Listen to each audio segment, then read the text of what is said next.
Thanksgiving at the Carter house had always been more of a corporate gala than a family holiday. Everyone dressed to impress, not just with clothes but with achievements. And this year, my sister Emily sparkled brighter than ever. The acquisitions, nearly complete, she announced proudly, carving into the turkey with the precision of a CEO sealing $1 billion deal. Once Orientech signs off, I'll be running the entire West Coast division. I lifted my wine glass, hiding my smirk. Orientech, the faceless tech behemoth that had the entire industry talking. Emily had been desperately trying to negotiate with them for months. She didn't know that her so-called underachieving little sister was Orientech. That's wonderful, sweetheart, Mom beamed. Always reaching for the stars. Dad nodded, raising his glass. She's got the Carter edge, born to lead. Right on cue, the shift happened. Their collective glow dimmed slightly as their attention turned to me. The forgotten daughter, the cautionary tale.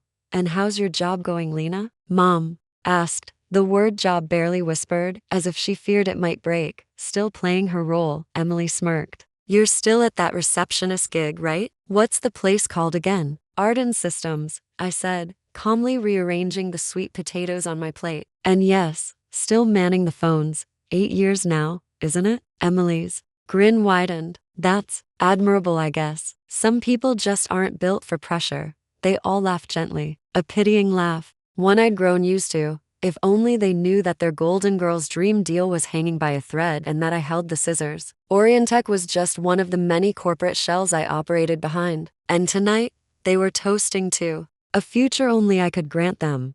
Isn't Arden the one that got bought recently? Our cousin Greg asked, slicing into his ham. Heard it's under new management. Hope you don't lose your spot at the desk. I smiled faintly, remembering the ink still drying on the final acquisition papers. I hadn't just bought Arden, I'd bought 11 other firms in the past 5 years, each one woven into a corporate empire. I ran anonymously. They thought I was invisible. That was my greatest asset. Growing up in the Carter family meant being told which direction to dream. Business school, Ivy League, corporate boardroom. Emily had followed the script to the letter. I burned mine. You majored in what? Dad had exploded when I chose computer science. You can't build a career writing code. Mom had been more polite but just as discouraging. Sweetheart, maybe think about what Emily's doing at Wharton. She's already interning with Fortune 500 companies. But I didn't budge. While Emily was mastering business buzzwords, I was building software. While she networked at mixers, I sat in my dorm perfecting encryption models. By the time I graduated, I'd created a security protocol so advanced it caught the attention of 3 major firms. I sold it quietly for $2.3 million using an alias, of course. That's when I discovered the true power of staying hidden. In cybersecurity, the less people know about you, the more they trust your skills. I launched my first company from the shadows, then a second, then a third, each one under a new name, new brand, new shell. But behind all of them stood one person, me. Orientech was just the crown jewel. My receptionist job at Arden had started as a cover. I needed a believable front for my family. But over time, it gave me a unique view of corporate dysfunction up close and unfiltered. I watched from behind the front desk as executives ignored innovation, misread trends, and squandered talent. And when their shares started to dip, I was already there buying, bit by bit, through shell companies no one could trace. While Emily climbed one corporate ladder, I quietly built the building. Want more turkey, Lena? Mom asked sweetly. You need to keep up appearances at the front desk. I nodded and accepted the plate, already thinking about the due diligence reports I'd be reviewing later. Emily's company had submitted one last desperate proposal to Orientech. It was riddled with holes. You know, Emily said, sipping her wine. My firm is expanding. We might need someone with experience answering phones. I nearly laughed. My net worth had just crossed $4.1 billion. But I kept my face neutral. I'm happy where I am, I replied. That's your problem, Emily said flatly. You never push for more. Dad shook his head. You had potential, Lena. You just never used it. I thought of the Forbes reporter still trying to uncover Orientech's CEO. No one had come close to guessing. So Emily, Mom asked, changing the subject, what's next with Orientech? Are they impressed with your pitch? Emily lit up. I've been handling the talks personally. The CEO hasn't shown their face yet, but I think we're close. If they agree, I'll be the youngest executive to lead a cross-sector merger. of this size. I coughed into my napkin to cover my grin. You know, she added, companies like that only deal with real visionaries. It's not something you'd understand, Lena. It's high level. Oh, I said softly. I understand more than you think. Emily didn't hear me. She was too busy basking in her imagined glory. Didn't you study computers or something? Aunt June asked, frowning. Whatever happened to that? Dad groaned. That degree was a waste. Never did anything with it. I thought about my AI systems now running behind national security firewalls, my patented tech reshaping global networks, my empire run from behind layers of legal anonymity. Not much, I said simply. Never really found my niche. As dessert was served, Emily couldn't help herself. Don't worry, Lena. Not everyone's meant to succeed. Someone's gotta keep the phone lines running. I smiled, my heart calm. Tomorrow, at 9 o'clock a.m., I'd walk into Emily's office not as the receptionist, but as the CEO she'd been chasing, and the look on her face, it would make every Thanksgiving snub worth it. The next morning, I arrived at Titanic's Partners, Emily's firm, 30 minutes early, not as myself, not as the CEO of Orientech, but as Lena Carter, the woman my family assumed spent her days transferring calls and brewing coffee. Security barely glanced up as I walked in, wearing the same simple cardigan and flats I wore to Thanksgiving dinner. I greeted the receptionist by name. She didn't recognize me. Good. That meant the plan was working perfectly. My executive team was already in place. To outsiders, they looked like maintenance workers, lobby staff, or IT consultants fiddling with cables. In reality, they were the heads of my empire, my CFO, my general counsel, my operations director, each of them positioned exactly where they needed to be. We didn't just run companies, we orchestrated events. And today was the final act. Emily swept through the lobby a few minutes later, heels clicking, voice sharp. I want the conference room spotless, she barked into her phone. The CEO of Orientech is coming today. They never show up to meetings in person. This is our moment. I stayed seated, pretending to read a magazine, while she breezed past without a glance. She had no idea. 10 minutes before the meeting, I headed toward the private elevator. The one I'd had installed during the building's last renovation back when Titanic's unknowingly accepted funds from a silent backer, me. I stepped inside and changed. Gone was the plain receptionist outfit. In its place, a sharply tailored navy suit, diamond stud earrings, and a sleek bun that framed my face with poise and precision. The mask of modesty slipped off, replaced by the woman I had truly become. The elevator doors opened to the 28th floor. My team fell into step beside me, now in their own full executive attire. The lobby staff and technicians disappeared, their roles complete. We were ready. Emily was already in the boardroom when we entered. Her smile flickered as she saw us. Then she spotted me. Lena, she said, confusion tugging at her voice. What are you doing here? This is a closed meeting. I know, I said calmly, walking to the head of the table. That's why I'm here. My parents were seated at the side, dressed for what Emily had called her career milestone moment. She'd invited them to witness her big win. I couldn't have asked for better timing. I'm sorry, I don't understand, Emily said, her smile cracking. You're waiting for the CEO of Orientech, I replied. Well, here I am.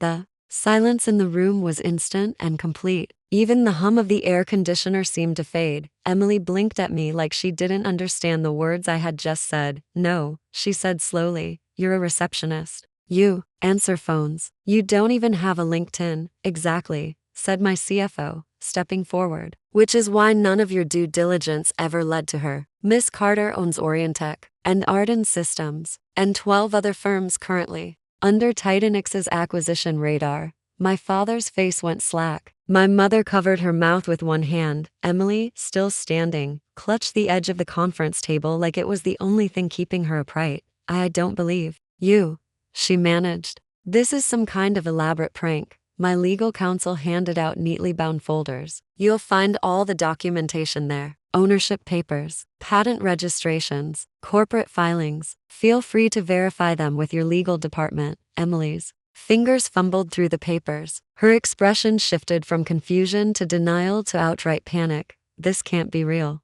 But it is, I said, sitting down at the head of the table. I've read every proposal you sent Orientech. Every last one. The buzzwords, the inflated projections, the lack of cybersecurity foresight. I kept the talks going to access your client data. That's what I really wanted. My mom finally spoke. Lena, all these years, we thought you were just, I know, I said quietly. You never thought I'd amount to much. Emily stood frozen, her voice barely a whisper. Why? Why would you let us think you were nothing? Because it was easier that way, I said. No one suspects the receptionist. No one sees the girl in the corner as a threat. I had the freedom to build, observe, and act. And now, I'm here. And I own the very firm you were bragging about acquiring. Emily looked like she'd been slapped. But why now? Why reveal yourself? I looked directly at her. Because you invited me to this meeting. You said I'd never understand high-level strategy. I thought, maybe it's time you met the woman who wrote the playbook. Emily's voice rose, trembling with anger and disbelief. You tricked us. I shrugged. No, you just never asked the right questions. The boardroom hung in stunned silence. Emily's face was pale. Her perfectly applied lipstick now looked cracked as her jaw clenched tighter and tighter. My parents stared like they were seeing a ghost. My legal advisor cleared his throat gently.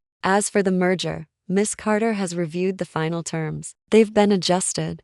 Emily blinked. Adjusted? What do you mean? I mean the merger will proceed, I said coolly, but not the way you thought. Titanix Partners will become a subsidiary of Orientech, effective immediately, with new leadership. She looked at me like I had lost my mind. You can't be serious. Oh, I'm very serious, I replied. And don't worry, you're not being fired. She let out a breath of relief. You're being demoted, I added, folding my hands on the table. You'll be reporting to our junior operations director, starting Monday. You'll undergo retraining, earn your way back up. If you can. You can't do this to me, she hissed. I'm your sister. No, I said softly. You were always too busy being the favorite child. I was just the assistant, remember? My father slammed a hand down on the table. This is outrageous. You can't humiliate your sister like this. Family doesn't treat each other this way. I turned to him, smile fading. Family doesn't spend 10 years belittling one daughter while celebrating another. You called me a failure at every dinner. Mom said I wasn't built for success. Emily made sure I never forgot my place. I'm not humiliating anyone. I'm offering opportunity. She can rebuild just like I did. Emily's mouth opened. But my mother spoke first. Lena, why didn't you say something? We never knew. I gave a hollow laugh. Of course you didn't. You never asked. You assumed. That stung more than I expected. Even with the power, the titles, the empire, I was still the daughter they never looked at twice. Emily suddenly exploded. You're bitter. That's what this is. You're using money and power to get revenge. No, I said calmly. I'm using money and power to run a business. And business doesn't reward entitlement. The silence that followed was brutal. Emily's firm, for all its bravado, had been hemorrhaging cash. Her division's reports were more inflated than her ego. I'd kept negotiations open just long enough to get their data, assess their weaknesses, and offer a merger that ensured they'd stay afloat under my terms. My terms. I stood, signaling the meeting's end. My team will handle the paperwork. I have another meeting downtown. But before I go, I turned to Emily. The receptionist desk at Palmertech, the one you always joked about. It's still empty. Because it was never mine. I bought the company years ago. I just liked watching you pretend to be better. My parents looked gutted. Emily looked like her world had been set on fire. And I felt lighter than I had in years. Let this be your first lesson in humility. Emily, you might actually be good at this job if you finally listen to someone else. I walked out before anyone could speak again. The moment the boardroom door clicked shut behind me, I let out a long breath. I wasn't just the overlooked little sister anymore. I was the CEO, the empire builder, the one no one saw coming. And now they had to deal with me. The moment I stepped out of the boardroom, a quiet cheer echoed from the hallway. My assistant, Julia, stood nearby with a warm smile and my favorite espresso. You handled it perfectly, Miss Carter. Thanks, I said, accepting the cup. My hand trembled just slightly as I took a sip, not from nerves but from release. A decade's worth of control, pressure, and buried emotion finally exhaled. The executive team gathered with me in the private elevator. My head of PR, Andre, nudged me. The Forbes piece is scheduled to go live tomorrow. They finally got the exclusive interview they've been begging for. Let it publish, I said, watching the elevator doors close. Let the world know who I am now. That afternoon, I returned to my real office, an entire floor above the 50th story, wrapped in glass and silence, overlooking the city I had quietly conquered. The walls were lined with awards, patents, tech schematics, and blueprints, none bearing my name. I'd always preferred to build in the shadows, protected by layers of anonymity and clever shells, but something had shifted. For years, I thought secrecy was my armor, that being underestimated was my edge. But now, I didn't want to be invisible anymore. Not because I needed validation, because I'd earned the right to stand in the light. That evening, my mother called. I almost let it go to voicemail, but curiosity won. "Lena," she said, voice tight. "We didn't know. If we had, you would have treated me better?" I interrupted gently. "Believed in me? Praised me like you did Emily?" Silence. "I'm not angry, Mom," I said. "I'm just done chasing your approval. You were always so quiet," she whispered. "We thought you didn't want more." "I wanted everything," I replied. "You just never thought I could handle it."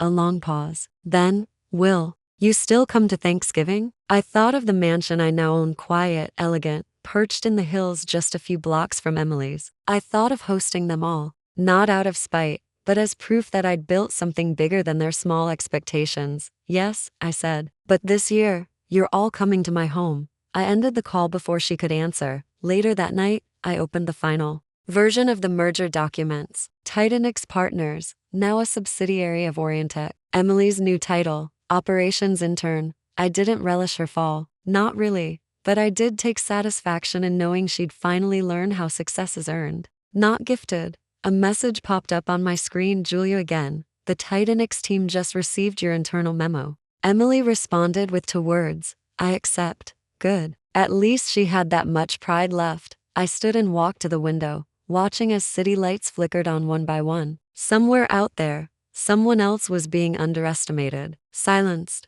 overlooked, and maybe, just maybe, they'd read my story in Forbes tomorrow and realize they didn't have to stay quiet forever, because sometimes, the assistant is just the beginning. The morning of Thanksgiving, I woke early, not out of obligation but anticipation. This year, I wasn't squeezing into the corner of my parents' dining room, dodging questions about my little receptionist job. I wasn't arriving with store-bought dessert in hand and a fake smile plastered on my face. This year, I was the host. The invitations had gone out a week prior, discreet, formal, and unmistakably clear. Dinner at my estate, business casual, sharp at 6. My assistant had handled everything. The catering, the valet service, the place settings, but I'd made one very deliberate request. I wanted the family seated at one long table. No kids section, no subtle hierarchy, just one table where no one could hide behind tradition. By 5:45, the driveway was full of luxury vehicles and cautious guests. My mother stepped out in her pearls,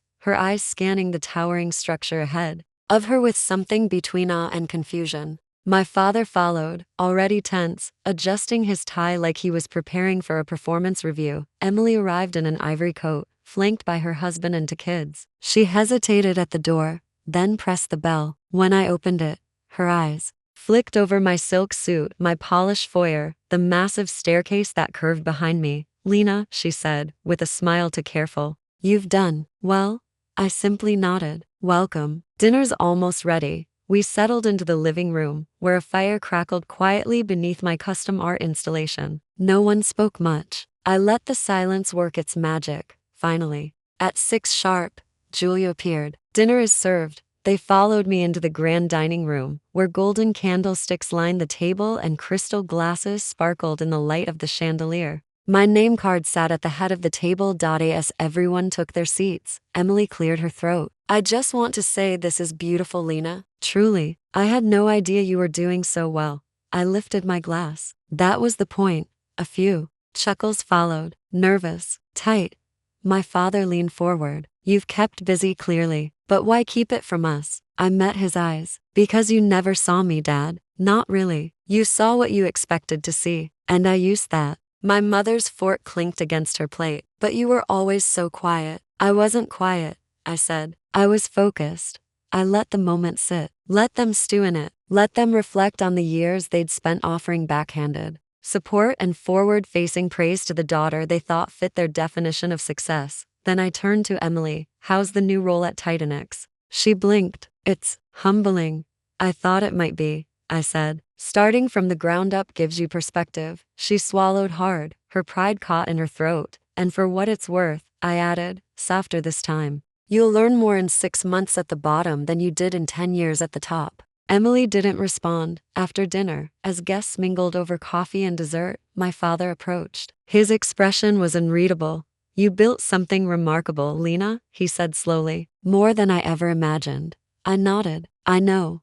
Maybe. We failed you, he admitted. I tilted my head. Or maybe you taught me how to win without applause. That night, after the guests left, I stood alone in my kitchen, sipping wine and watching the lights of the city below. My phone buzzed. A message from Forbes. Won 2 million reads in 24 hours. You're trending globally. I set it down with a smile. The assistant, the failure, the overlooked one, she was gone. And in her place stood the woman who built an empire while everyone else underestimated her. Because sometimes the greatest revenge is making them toast to your success in the house they never thought you'd own.